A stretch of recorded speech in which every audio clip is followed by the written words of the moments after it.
Are you paying too much in taxes? Do you know that with your business, or maybe you're a high earner as a physician or some sort of professional, that often you're paying 30, 40, 50, 60% potentially in taxes, especially if you live in a state like California? Well, people that are wealthy, like Jeff Bezos, Elon Musk, they don't pay these taxes. There's also all these loopholes in place where people can take advantage of them. Did you know that actually about 90% of the tax code is actually incentives, right? They're credits, they're deductions, they're incentives the government does. Now, why does the government actually do this? Well, we're gonna get into this in just a second and talk about how you can reduce your taxes by taking advantage of some of these incentives.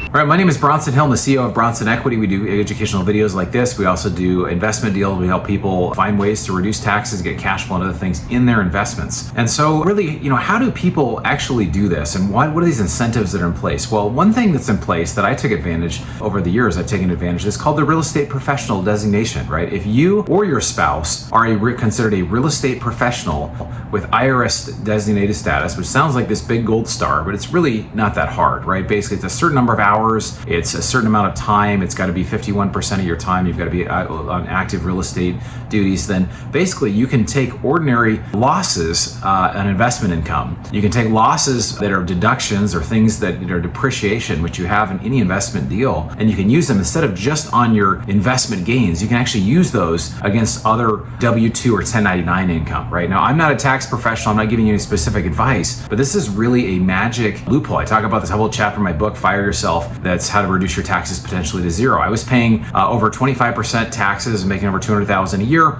Through using this IRS real estate professional designation, I was able to reduce it basically to about 1%, right? So there's ways that you can do it. There's tax strategists that are paid people that do this, and you think, why would I pay somebody to help me with this? And can't my CPA help me? But a lot of times, tax strategists, most CPAs are not tax strategists, right? Tax strategists are typically very specialized. It's about 2% of all the CPAs actually are tax strategists, and it's a little bit harder sometimes to verify who's actually a tax strategist. And these are completely different roles that they play in your life. Your CPA or your tax person will generally file your taxes for you, right? And their goal is to help you so you don't get audited, right? They're playing it very safe. And the challenge with the tax code is it shows you all these ways that you can reduce taxes. But again, if the CPA is unfamiliar with these methods, they're like, well, I don't know, I don't normally do that, that's a little bit out of the norm, then they'll stay away and they'll go much, much more conservative. And so a tax strategist will say, well, what's the way we could get you to zero? Or how can we get you to substantially reduce your taxes? And so that's how people get to save a ton of money. I have a friend who's paying over $500,000 a year in taxes. He's making probably $1.5 million a year, paying $500K in taxes. And I was like, man,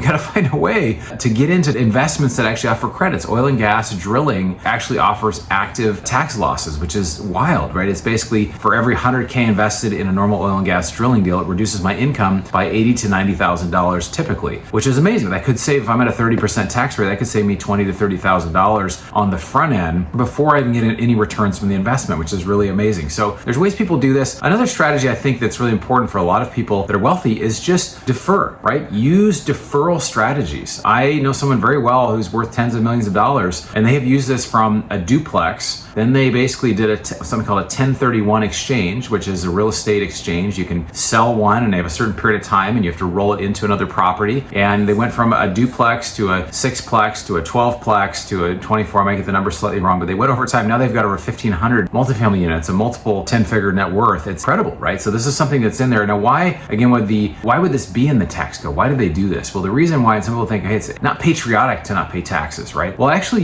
it is patriotic. And the reason why is the government puts these incentives in the tax code so that they can actually help incentivize people to do what they want to do, right? They need affordable housing, right? So if they need affordable housing, instead of when the government does it, what happens? They create the projects in the hood, right? And when you do it, create a nice area, something that makes sense. It's a good return for investors. It's a nice place for people to live. It's a win-win-win. And so it's the same with energy. It's the same with agriculture. So there's some really amazing credits if you know where to look, if you know what to look at. This is why in our business, we do a lot of alternative assets. We do things like oil and gas. We do other things that provide these for people. So I would say, real estate depreciation is a huge thing. A lot of people aren't fully able to take advantage of. It's something you should definitely look into. And, the W-2 income is the hardest to reduce, but it can be done. There are ways you can do it. There's ways that you can find ways around it. And maybe you're a high earner, but maybe your spouse stays at home, or maybe your spouse can become what's called a real estate professional. Find a way to can get depreciation through different types of investments and be able to run from there. So anyway, I love finding these little unlocks that can unlock so much wealth. And it's substantial. If you saved, just 25K a year, right? 25K is, for a lot of people, some people it's a lot of money.